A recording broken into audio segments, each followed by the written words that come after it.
नरेंद्र घोरपडे, नगराध्यक्ष फुलगाव बदलापूर. ह्या मान्सून आढावा बैठकीमध्ये मी एवढंच सांगू इच्छिते की एमएससीबीचे जे काम आहे की ते फक्त झाडं तोडण्याचं काम होतं.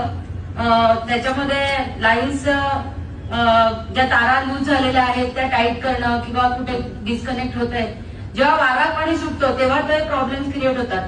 तर हे यांचं दुरुस्तीचं काम चालू असतं, त्यावेळेस त्यांनी हे सुद्धा कामं प्रायोरिटी देऊन करायला हवं. आता आमची जेव्हा नगरपालिकेची आढावा बैठक झाली त्याच्यामध्ये आम्ही सूचना दिल्या आहेत, पण अजून तेवढ्या स्पीडनी काम चालू नाहीये. तर जिल्हाधिकारी एमएससीबीचे अधिकारी कोण आहे तिकडे मीटिंग मध्ये? एमएससीबीचे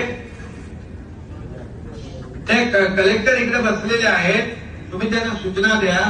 आणि नगराध्यक्षांनी हवा हे आहे हा बोला, हे आपल्या नगराध्यक्षांच्या सूचनेवर ताबडतोब तुम्ही अंमलबजावणी करा.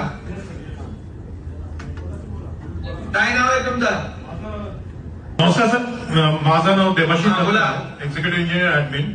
आम्ही त्याची सूचना दिलेली आहे मॅडमनी, त्याच्यावर लवकरात लवकर कारवाई करू सर. अरे लवकर नाही, उद्या काम चालू करा. Yes, sir. लवकर काय अंमलबजावणी करणार आहे? Yes sir. ताबडतोब करा उद्यापासून. Yes sir. Yes sir. Sir तुमची परवानगी असेल तर मी फक्त 2-3 पॉईंट सांगू इच्छिते. येस.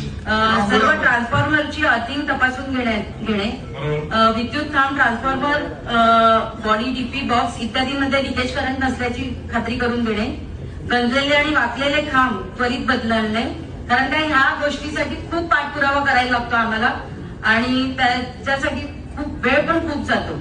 लोकांची नाराजी आम्हाला पत्करावी लागते यासाठी. वीज वाढवण्यामध्ये धोकादायक झाडांची तर छाटणी होते, फक्त झाडांची छाटणी होते. बाकी transformer, oil level, lighting arrester, insulator यांची तपासणी करून घेणे, पावसाळ्यात विद्युत खांब, ट्रान्सफॉर्मर तसेच तुटलेल्या तारांच्या सुरक्षित अंतर ठेवावं याबाबत जनजागृती झाली पाहिजे. आता जिथे जिथे आम्ही नगरपालिकेच्या माध्यमातून आम्हाला सूचना द्यायच्या त्या आम्ही देतोच, पण एमएससीबीच्या माध्यमातून सुद्धा या सूचना दिल्या जाव्या जेणेकरून जास्तीत जास्त याच्यावर अंमलबजावणी होईल. कारण त्या आमची जेव्हा आढावा बैठक झाली होती तेव्हाच मी बोलली होती की आमच्या तिथले जे खांब आहेत ते बरेचसे असे लोकांच्या संपर्कात येणारे खांब आहेत, त्यांना असं सुरक्षा कवच असं बसवावं. ते पावसाळ्यापूर्वी हे काम लवकरात लवकर पूर्ण व्हावं अशी आपण खबरदारी घ्यावी. ठीक आहे. ठीक आहे, एमएससीबीने नोंद घ्या आणि ताबडतोब उद्यापासून तिकडे काम चालू करा. Yes sir.